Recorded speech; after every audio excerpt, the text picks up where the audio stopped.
Japan Station is made possible in part by Patreon support. The latest episode of Japanese Plus Alpha, my Patreon exclusive podcast about the Japanese language, is out now, just dropped a few days ago, and that one is all about sabishi versus samishi, these two Japanese words that are mostly the same, but there's also some interesting differences there, and I talk about that in episode 7. So if you want to check that out, you got to sign up for the $3 a month Plus Alpha tier, and if you sign up for the $1 a month level, you get access to episodes early, as well as some bonus content and versions of this podcast without these long intros, right? You can also head on over to kimitodesign.com and pick up a t-shirt or a hat or something, and that will also support the show, all right? So japankyo.com/Patreon or kimitodesigns.com.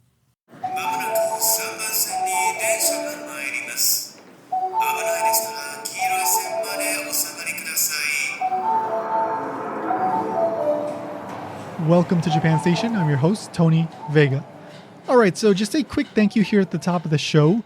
Thank you so much to the U.S.-Japan Bridging Foundation. They shared an episode of Japan Station on their Facebook page.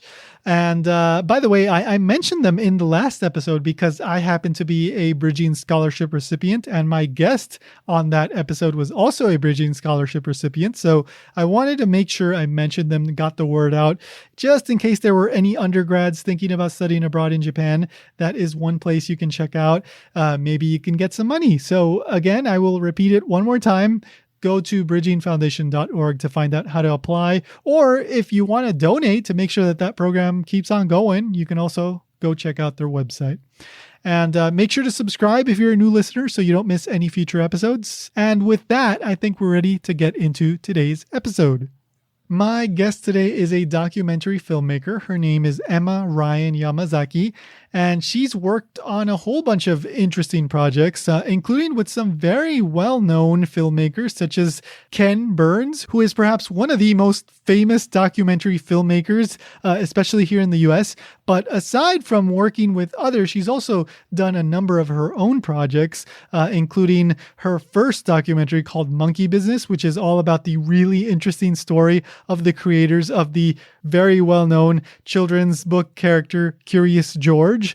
And aside from that, she's also worked on a number of Japan-related projects, including the two that we focus on today. So, for example, she did a series of short videos all about fans of Ichiro Suzuki, right? The very well-known Japanese baseball player Ichiro Suzuki. When he was about to retire, she did a little series about him. Really interesting stuff. But the bulk of today's conversation is all about her latest project, which is a full-length documentary about the Kōshien Summer High School Baseball Tournament. It's called Koshien, Japan's Field of Dreams. It aired on ESPN, and it's available now for you to watch. You can go to firstrunfeatures.com/Koshien to check that out.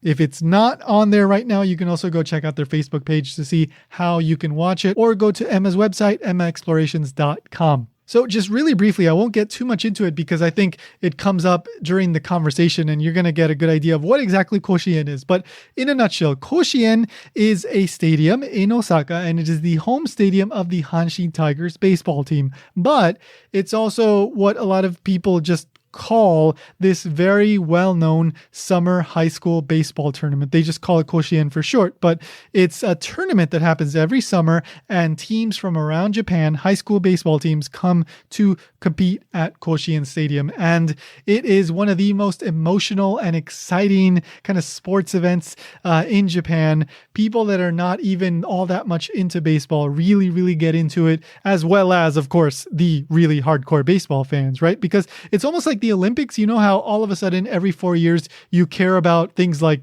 hurdles and I don't know, things that you normally wouldn't watch, right? You normally don't watch all these sports, but you really care about them because you're really invested in the stories of these athletes, right? And you want to find out who wins these gold medals and all that, because it's this really, really important event for them. So then you become emotionally invested in it as well. that's basically what happens with this high school baseball tournament, right? These are tournaments for high school kids. Once they're out of high school, they can't compete in this. So for some of them, maybe it's a once in a lifetime opportunity. And there's a lot of crying and rejoicing and victory and loss and all this stuff. So it's this really fascinating part of Japanese summers. So I won't say too much more about this because, like I said, we're going to discuss it in the conversation. But suffice it to say, the documentary appeals to, I think, anyone that is interested in Japan at all. You don't have to be into baseball to enjoy this documentary. I watched it. I enjoyed it. And normally I don't really care all that much about baseball. But this documentary really, really gets into the behind the scenes of the baseball and the human stories of these coaches and players and the history of this aspect of Japanese society and how we can look at this part of Japanese society in order to kind of understand and get a wider understanding of Japanese society as a whole. But anyway, let's get to it. Here is my conversation with Ema Ryan Yamazaki. The next stop is Japan Station. The doors on the right side will open.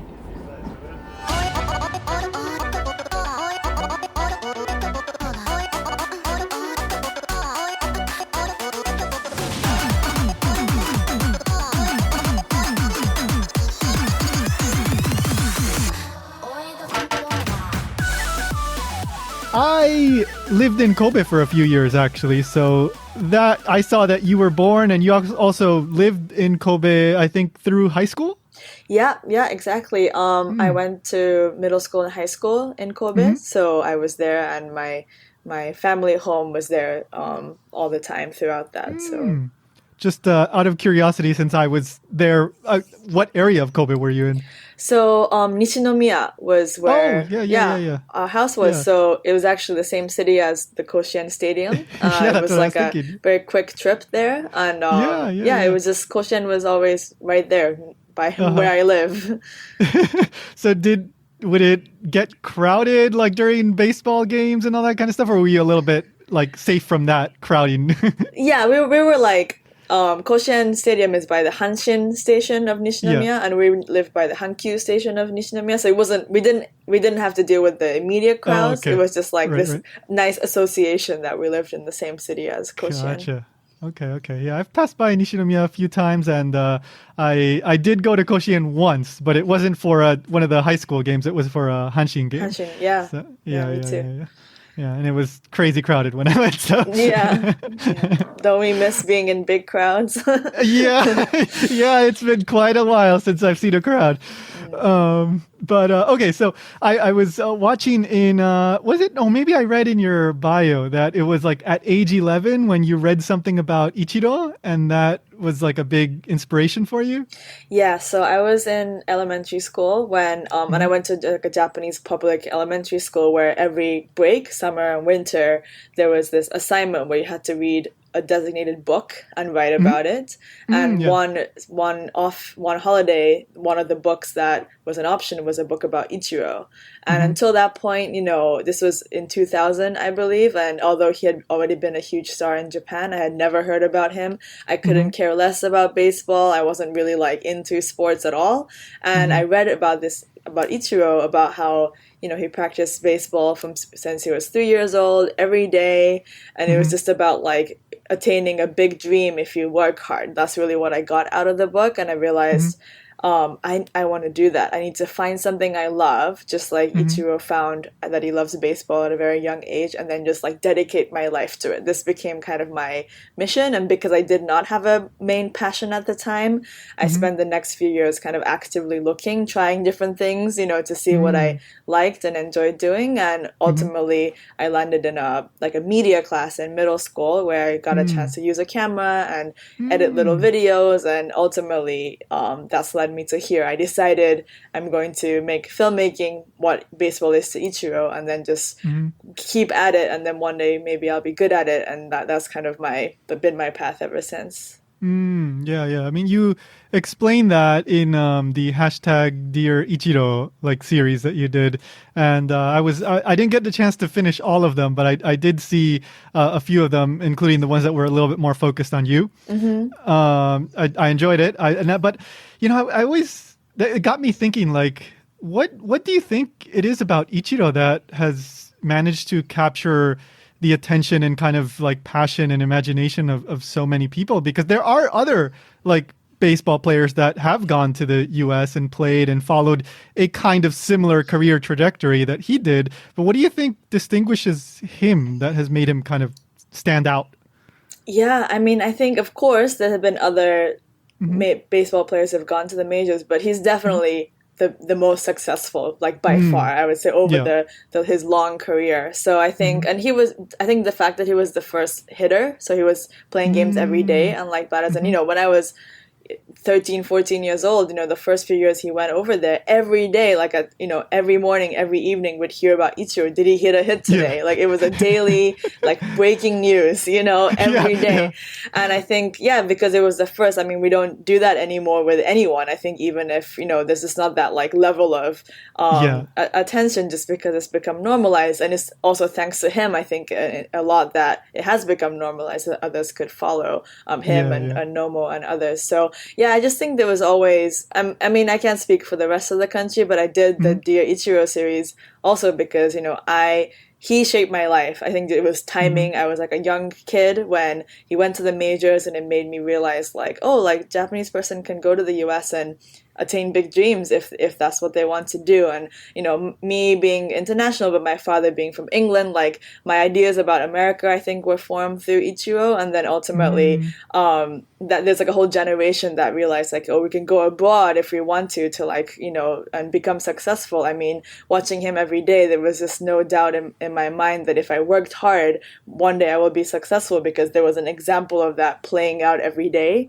And that's how I associated with him. I mean, during the Dear Ichiro series, I met a whole range of fans, like why they've loved him for so long. And it's not just that, some other older folks, like salaryman types, saw in Ichiro, kind of like, there's like a bigger purpose in their routine of life, or different reasons why. And also, in the last few years of his career, when he was no longer playing every day, yet he acted always ready. Like he was ready to play at any moment, and keeping up that motivation inspired, I think, a different group of people. So I think there's different ways you can be drawn to Ichiro. And ultimately the fact that he was just so good at what he did for so long, I think is a big reason he captured the nation.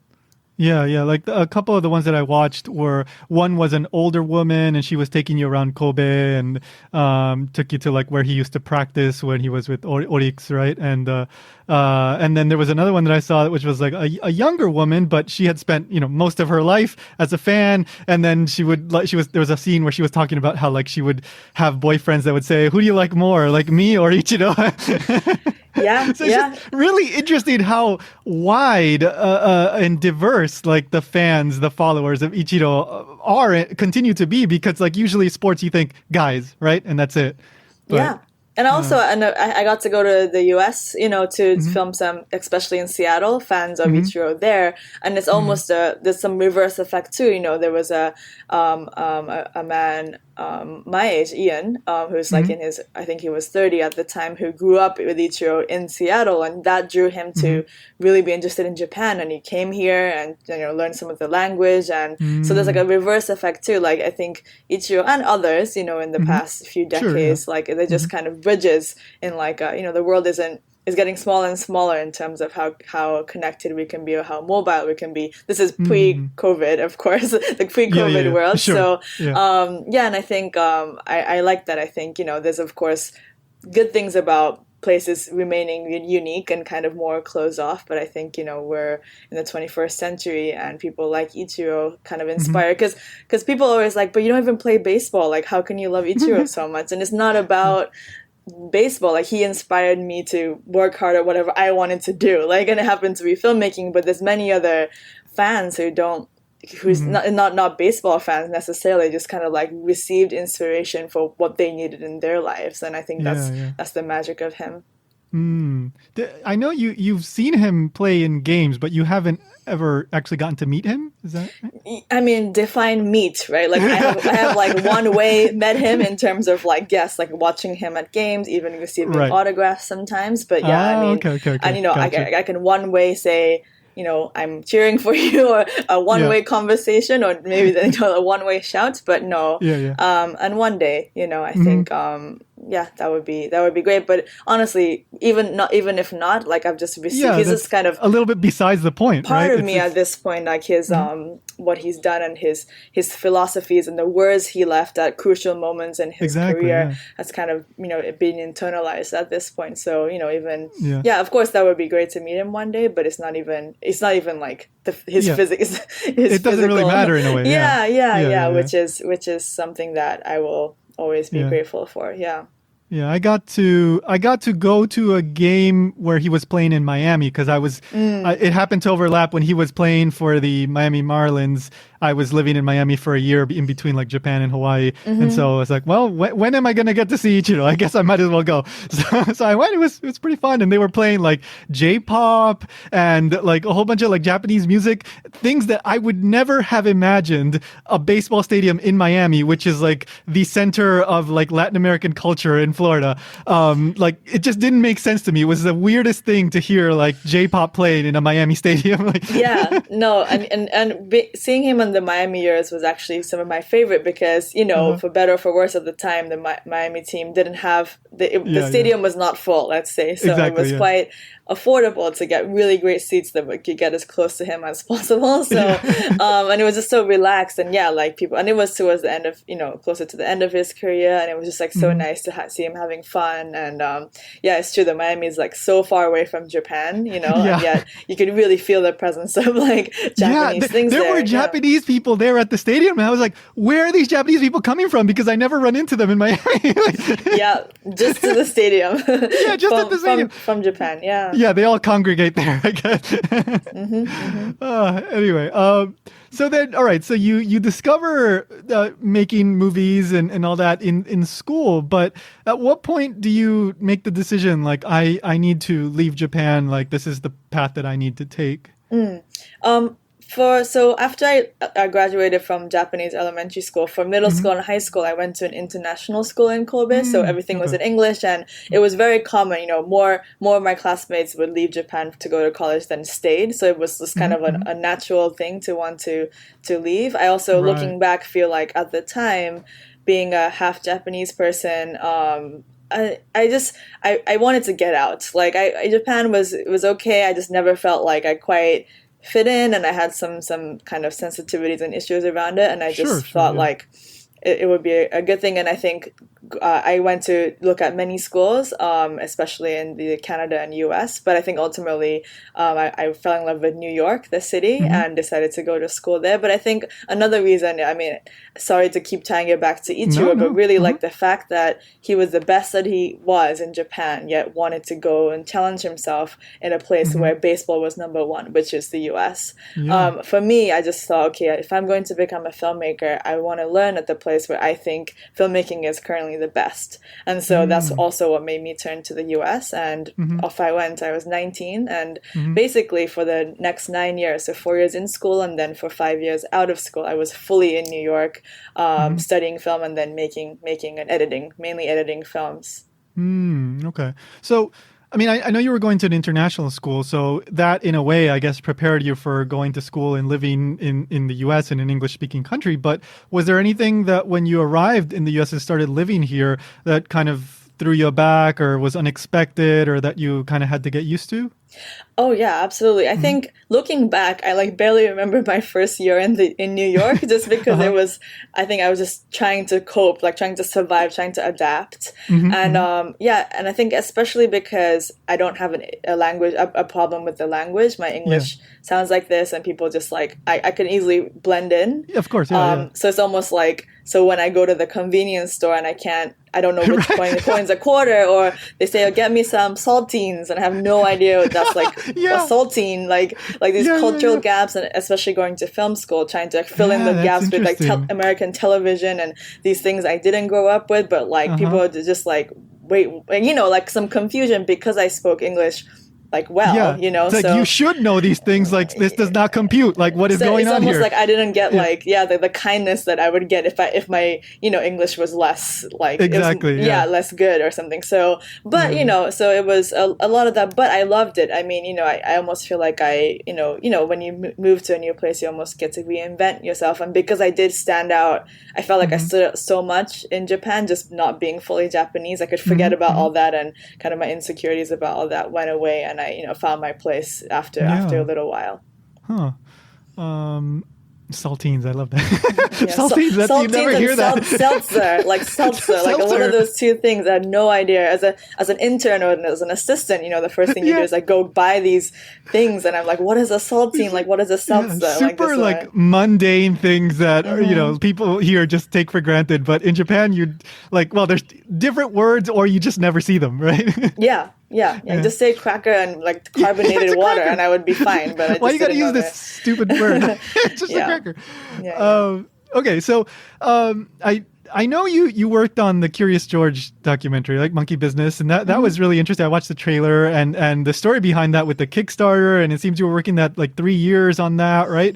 So, but how does then at what point do you start thinking maybe I want to do something about Japan or Japan focused? Yeah, great question. So I do feel like for the first number of years I lived in New York, I wasn't even thinking about Japan. I didn't leave Japan strongly feeling I would never come back, but there were years when I realized, maybe I'm just going to live in America now for the rest of my life. I would visit my family once in a while here, but there was just no really ties, and I was getting more and more into the New York scene, making documentaries. Not only was I doing my own projects, but as an editor, I would be editing for CNN projects, HBO projects, and with these kind of, I interned for Ken Burns, my other mentors include Sam Pollard, who did a lot of the Spike Lee films, and this guy called Mark Levin, who's also a huge documentary guru, who are all kind of veterans at this point, and kind of getting involved in these very American projects. With Ken Burns, I was part of the Vietnam War series that recently came out a few years ago.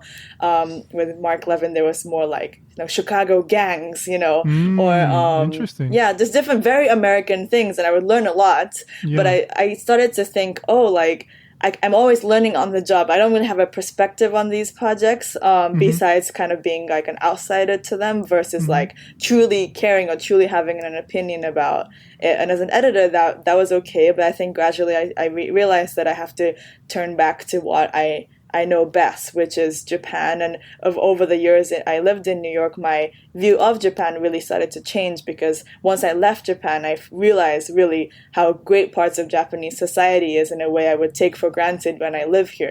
I always like to talk about the trains come on time. Of course, you never think of that as a compliment here until you leave and trains don't come on time and trains are dirty and trains are a mess, and then you're like, oh wow, Japan, that never happens. Or people just being considerate in public spaces, having a consideration for others in a way that New Yorkers don't, and just noticing the differences. And also being asked so much about Kyoto, for example, when I was living in the US, and realizing I don't know the beauties of Kyoto that much, even though I lived 45 minutes away. I never realized it was this world-class city, or the food, the different things that people would ask me about made me realize how great parts of, where I grew up was from. And also realizing that there's only very specific images, though, that reach the outside world. Japan is currently known for sushi and ramen and maybe some cute, Hello Kitty things. And then over the course, I was in New York a lot about the nuclear disaster and things like that, very specific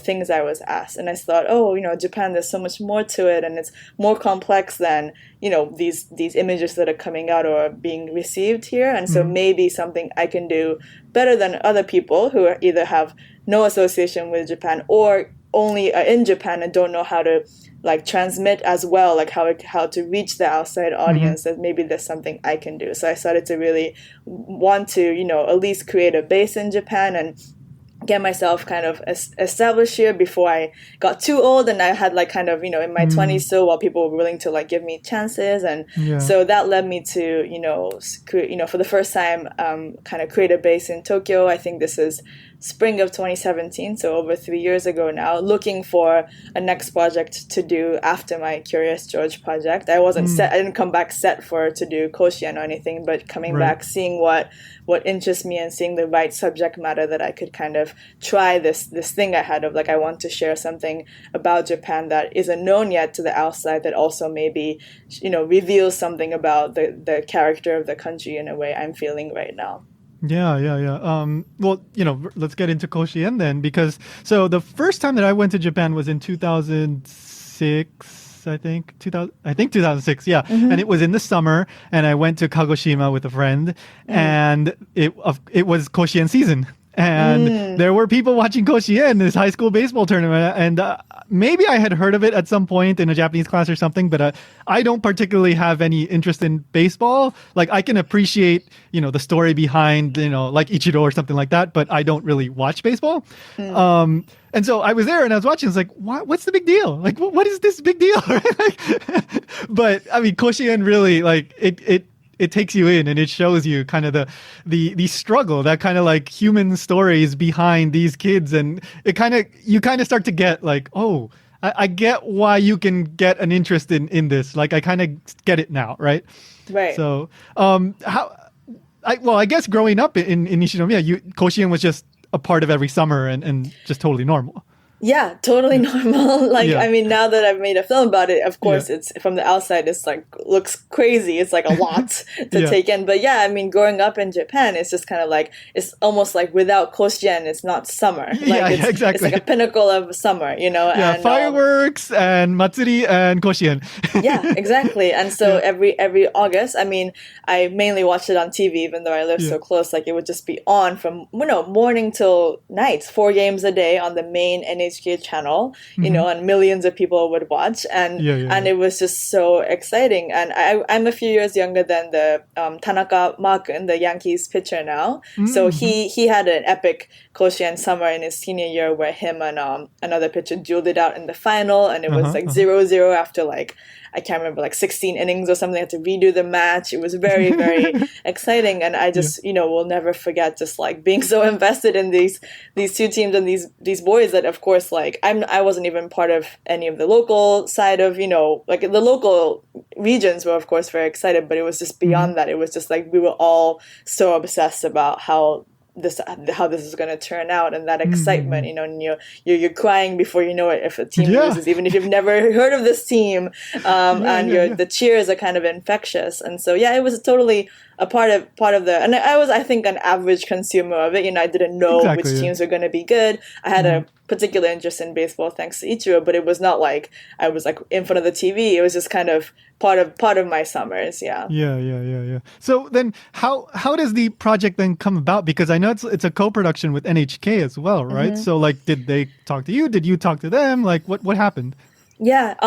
Well, I really, as I mentioned, I'd come back to Japan or started to come here more often, and I was just actively looking for what would be a good thing to point the camera at to capture this kind of thing I wanted about, showing a side of Japan that's not really seen before in the outside world, that captures also, I think Japan in recent years is really at a crossing roads between kind of like all the great traditions and the way things have been, from like the post-war era, like the Showa period through to now. And like there was a lot of talk about like hatarakikata kaigaku, which is like the kind of reforming the way people work here, because too many people are working too much, and there's a lot of people overworked, and a lot of people commit suicide. So there's a lot of talk of that, which I think is a system trying to change from how it's always been through those like post-war years when everybody had to really literally kill themselves to build the country up again. And how do I though point to something, because I can't just go out to the street and film the streets, and that doesn't show. I need to pick an arena. And in doing that, I realized that summer before we filmed, the 99th Koshien tournament came on my TV, because I was here for the first time in almost a decade. And I remembered the Koshien, like how it captures the nation. It's not just me getting excited. I would be going to these job meetings, and they would not turn the TV off. Like, it was just like every office, every restaurant, the street, TVs all had Koshien on, and I forgot and I remembered how it captures the nation. And when I found out that it was going to be the 100th tournament the following year, and being such an anniversarial year, I just knew there would be an opportunity not only to hopefully capture that year, but a chance to look back, like, you know, if it's 100 times, like what has Japan gone through during that time? And maybe there can be like a special project to be done because of the 100th year. And so and so there was a lot of hurdles. You know, it's never really been done, this type of film, and there's like the high school baseball union, the various partners, and one thing we quickly realized was we just couldn't do it as individuals. You know, my husband Erik is the producer, and also we were about to get married. This was our first project together, but rather than as two individuals, we had to involve some like other major institutions. And because NHK already broadcasts Koshien and they have a strong relationship, it seemed like it would go smoother if we joined with them and have access to also all the archive that NHK has of all the things, and just have so we kind of build this path to get permission to film a number of teams during that 100th Koshien year. No, yeah, I love some of that like archive footage and some of the history. Like there's this one chunk in the movie where you hear the narration describe baseball in Japanese Yakyū as Yakyū-do, and then it describes the what do you call it, the pitch, the field as a dojo, right? Like it's just I like stuff that I've never seen before. I love, and or like the coach from was it Tsuta? Right, yeah, like that from Ikeda High School, from the 80s, that he won like a bunch of tournaments, and like I love that old footage. It was so interesting. Yeah, I mean, as much as most of the film, as you'll see or you've seen, does follow the current 100th tournament. We just, because of the rich material we had access to, we could really condense kind of the spirit, as I see it at least, of the history of the tournament. And I think that program you referred to was like a 1962 program, and NHK made about like what baseball is like in that moment, and it's like it's really and it talks about the history of how when baseball came to Japan in like the 1870s, it was a time when there was no such thing as sports in Japan. Like the word sports, it didn't exist, and there was only martial arts. So baseball was assigned as a martial art because they didn't know what to do with it, and it was first done in universities. Like a university teacher brought it from the U.S. and he taught his students, and then it eventually became a very popular student sport. So that's one of the unique things about Japanese baseball that's very different from the U.S. Koshien tournament and amateur like student baseball has a much longer history than professional baseball. Professional baseball only started in the 1930s when Babe Ruth came over, and it was such a hit that some people realized, we can make money like selling, like playing baseball or watching baseball, or selling tickets, and that's when it started. But it's always been part of education, youth education, and I think that's really what makes the sport so different from the U.S. and also why it was a perfect subject matter to make a documentary about, because although it's on surface about baseball, it's really about educating the next generation and the conflicts that come with that, because there's been a certain way to do it, and like everything is being questioned, it's being changed. Is it too much? Is it too extreme? Do they really need to practice 8 hours a day for 360 days a year for not even being on a team, because there's gonna only be 20 kids and there's like 100 kids on the team? Like, is this really what they should be doing? And these debates are also happening at the time, especially around the 100th tournament. The kids throwing too many balls. Is it too hot to play Koshien already? All of this, I think, was just a representation of kind of conflict and conversation about a tradition that's been going on for a long time. So it was just a perfect, I think, like the arena I was looking for. Yeah. Like you follow particularly two coaches, one older guy and one a little bit younger guy, and it's a nice contrast. And then with the history, you also get to see kind of like I said, Tsuta, the coach from the 80s, a very, very much like the Showa post-war kind of like hardcore guy, and this kind of evolution and struggle back and forth. I was fascinated by Mizutani in particular, like kind of the main guy that you focus on. How did you settle on kind of having him be the focus of the kind of narrative?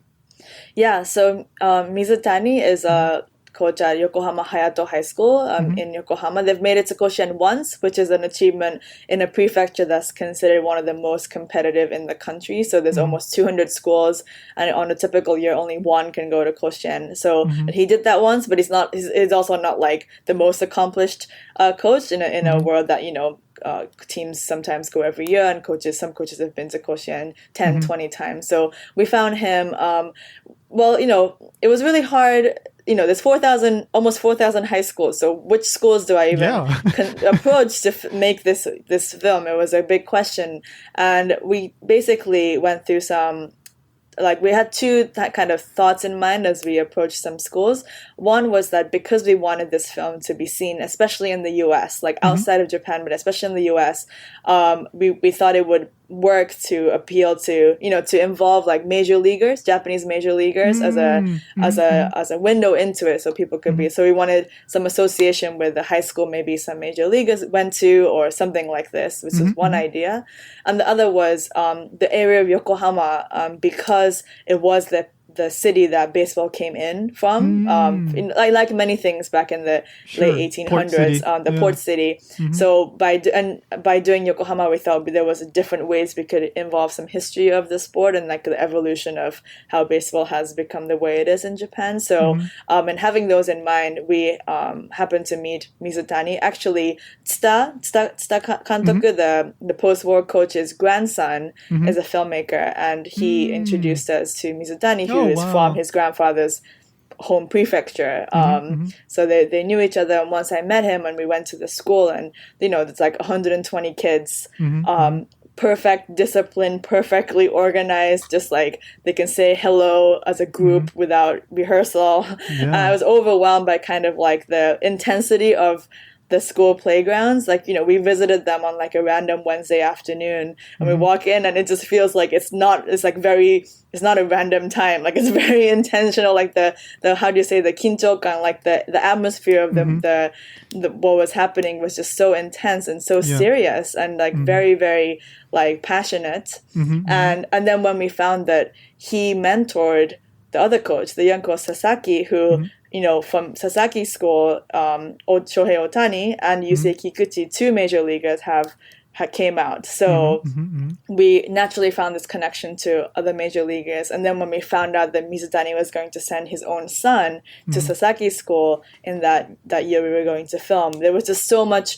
interpersonal connections, being the mentor, kind of being surpassed by his mentee in a way, like different kind of emotions, different. And then, father kind of passing on his son to his most trusted mentee. It's just different stories that we didn't know how it was going to pan out, obviously, but there was enough there that made sense, especially because we were determined to make a film that went way beyond the surface of baseball. It was ultimately supposed to be about Japan, about, Japanese people and kind of like different complicated, relationships they have with one another. So it just, once we found those two schools, we did film two other schools because we couldn't, in a knockout tournament, we don't know who will make it to Koshien. And if none of the teams made it to Koshien, it would be hard to title our film Koshien. And so we had to kind of do way more to hedge our bets. But we ultimately only needed those two schools to be in the film. Yeah, I mean, like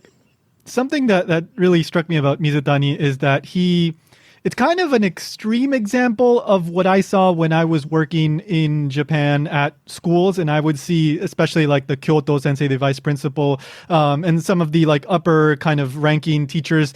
They had very little in terms of lives outside of school. That like school was their lives, and they were there from morning till night, and bukatsu, club and weekends and tournaments. And it seems like Mizutani, I think he was a vice principal too, right? Yeah. And of course, Koshien, like a guy that's dreaming of going back to Koshien and super intense. Like, it seems like he had very much, like his life was consumed by this in a way. Oh yeah, he definitely, like he's, and I think that's why he he became the perfect main character because for almost 30 years now, I mean, and you know, in our film we also go into his kind of backstory with his family. You know, his mother and sister tell us how, you know, he was supposed to take over his family company that his parents had built back in Tokushima, and he asked his mom, you know, just for 5 years, please let me coach baseball. And his mom's like, and that was 30 years ago, and he's not back. Like, he's just been totally captivated, become obsessed with high school baseball. And I think the reason he can do it year in and year out is because he's still at heart a high school kid who wants to go to Koshien. He couldn't go to Koshien when he was in high school, and I just think he hasn't gotten over that. Even though he's gone now once as a coach, it wasn't enough. He's like, no, going once just makes me want to go back.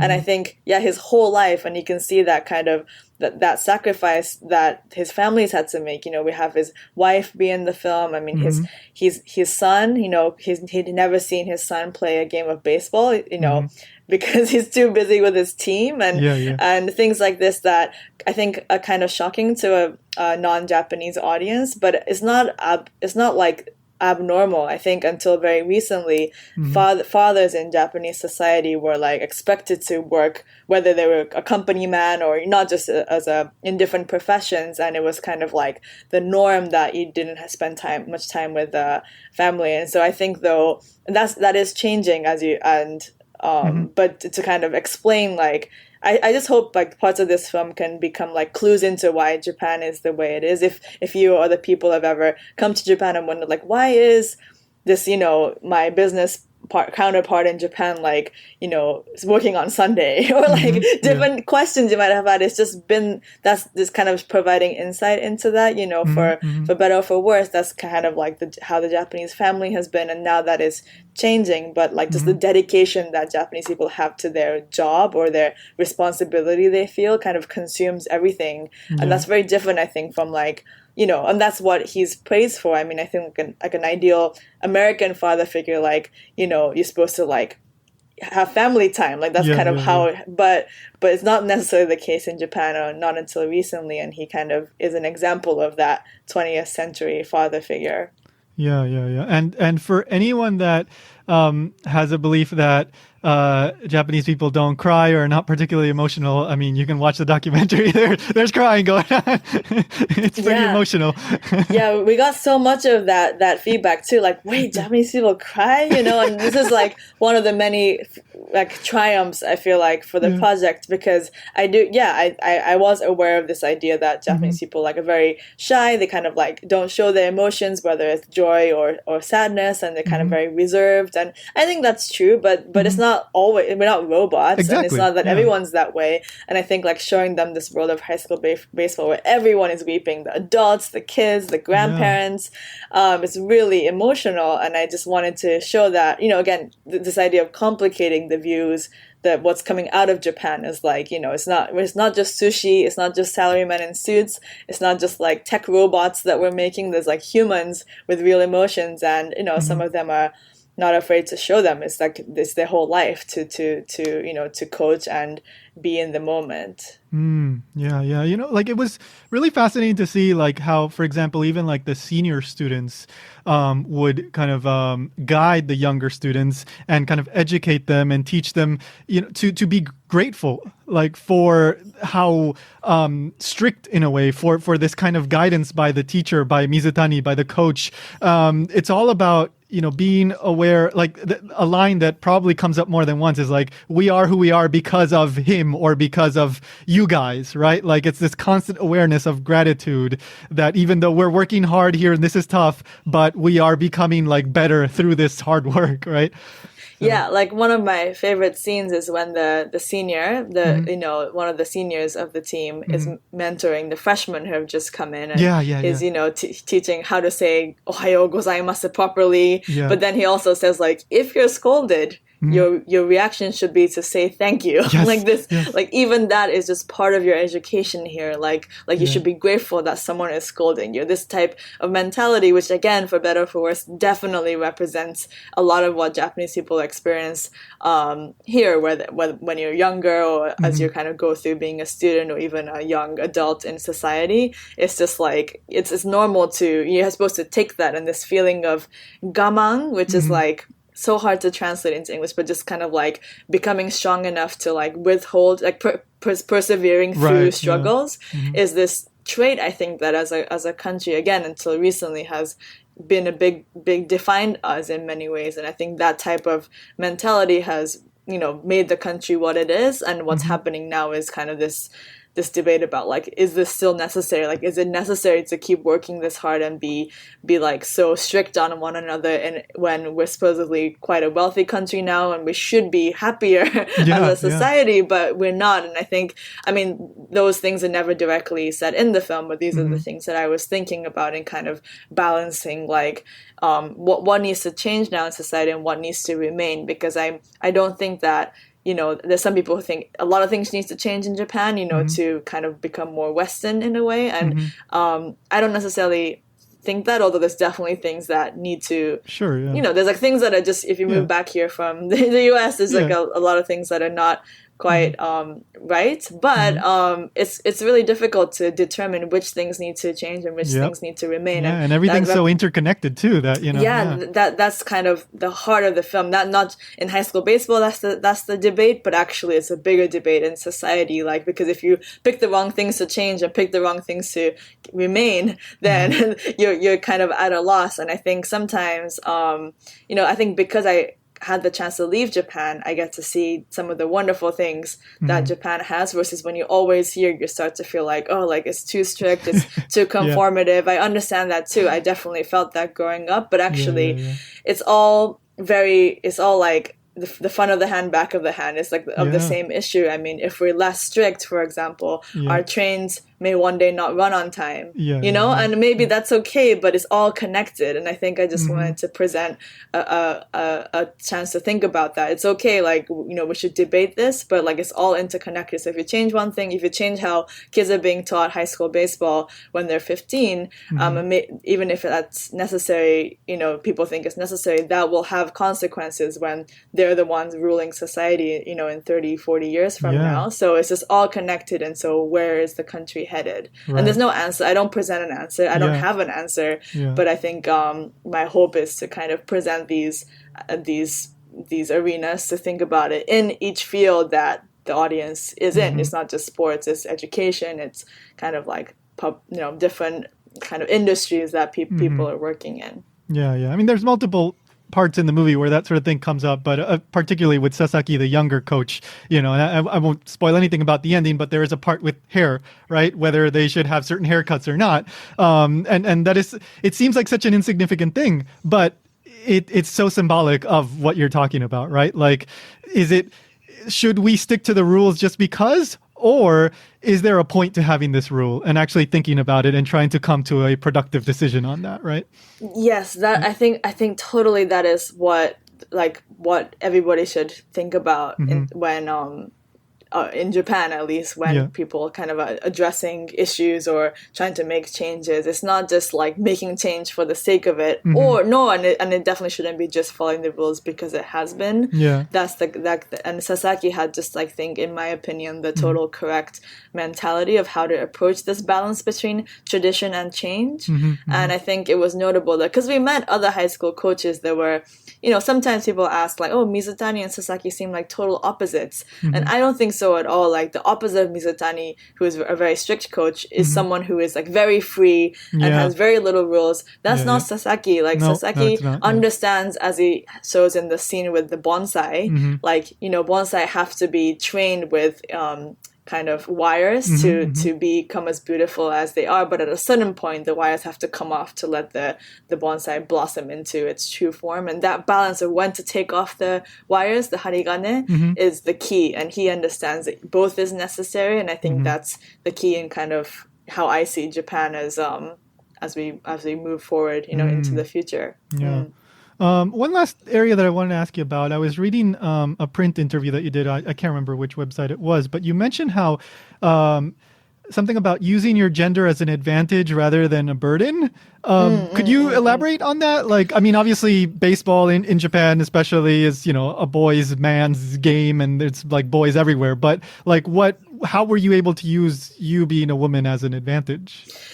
Yeah, I mean, I think, I'm not sure if it's like, even saying that is I'm not sure how that sounds, but I guess what I was trying to say was, I can't really change what I am, whether that's my gender or my age or the fact that I'm, I look mixed Japanese and I am, and things like this. So my approach, not just with this project or any projects, but just in life, especially in Japan, where there was a time when I was younger where I was very uncomfortable to be here. Now I'd kind of, there was a time when people would say, oh, your Japanese is so good. And I would just be so mad because I'm like, of course it is. I'm Japanese. But those years are over. And now if someone says that, I like to say, oh, thank you, like, because I can't change how they view me. But you should say yours too. Exactly.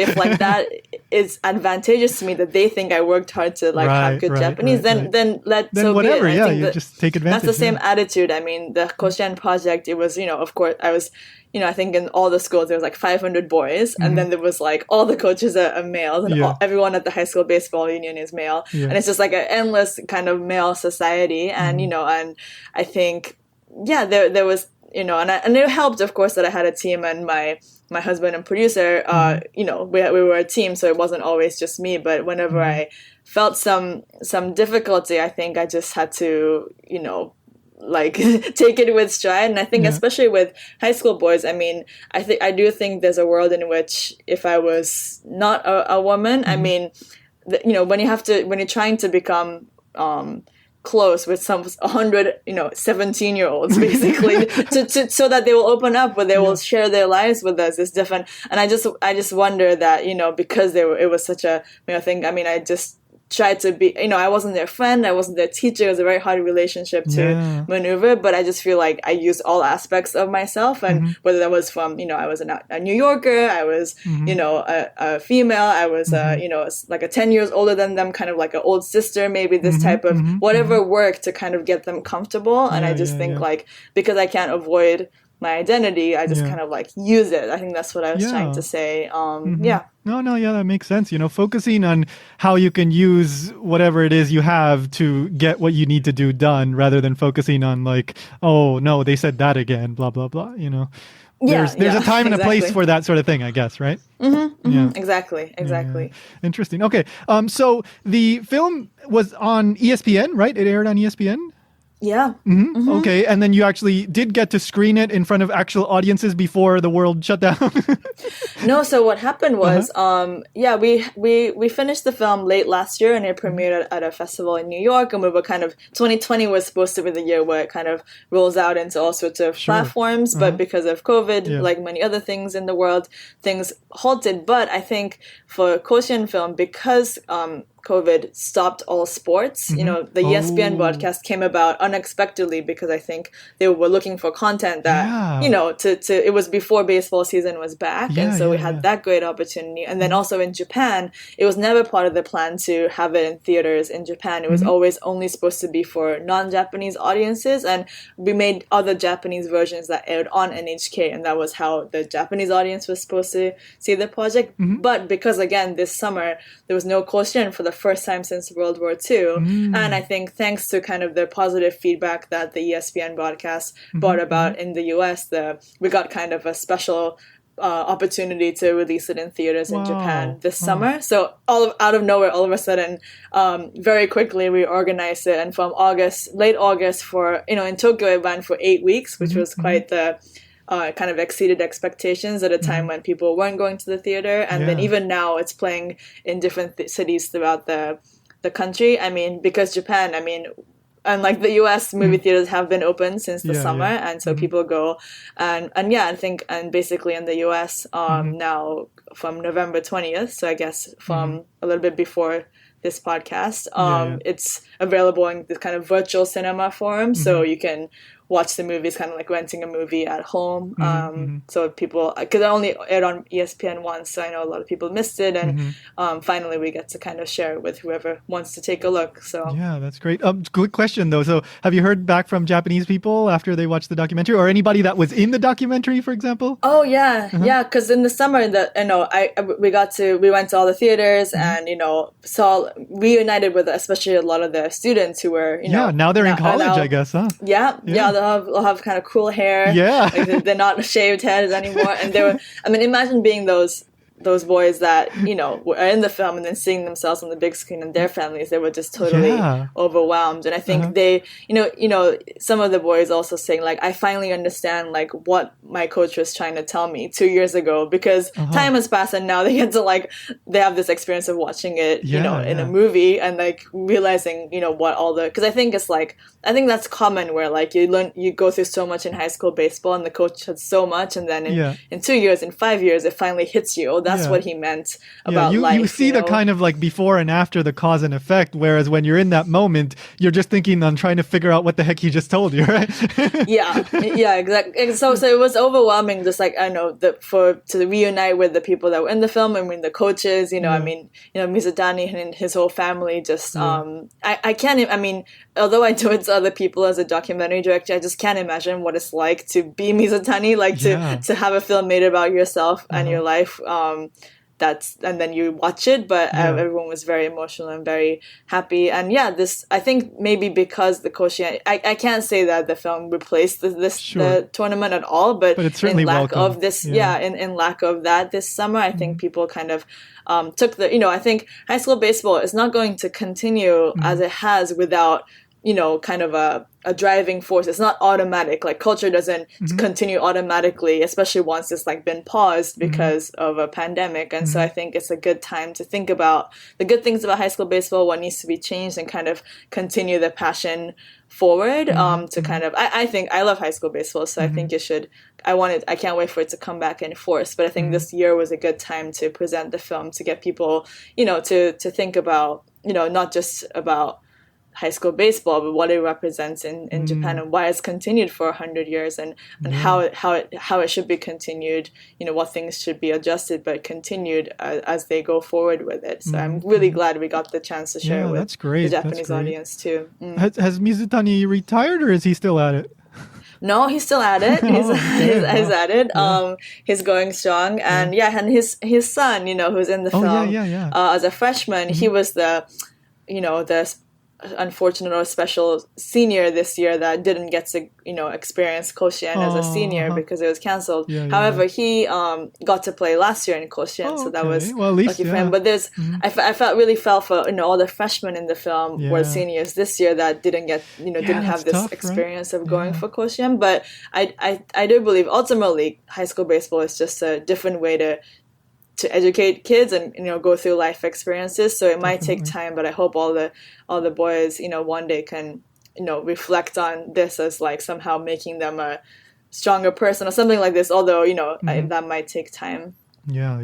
So I will include the link for the online premiere for that was on November 20th in the show notes at japanstationpodcast.com, in the show notes and all that. But just in case anybody listening, what is the website that they would go to watch it online? Sure.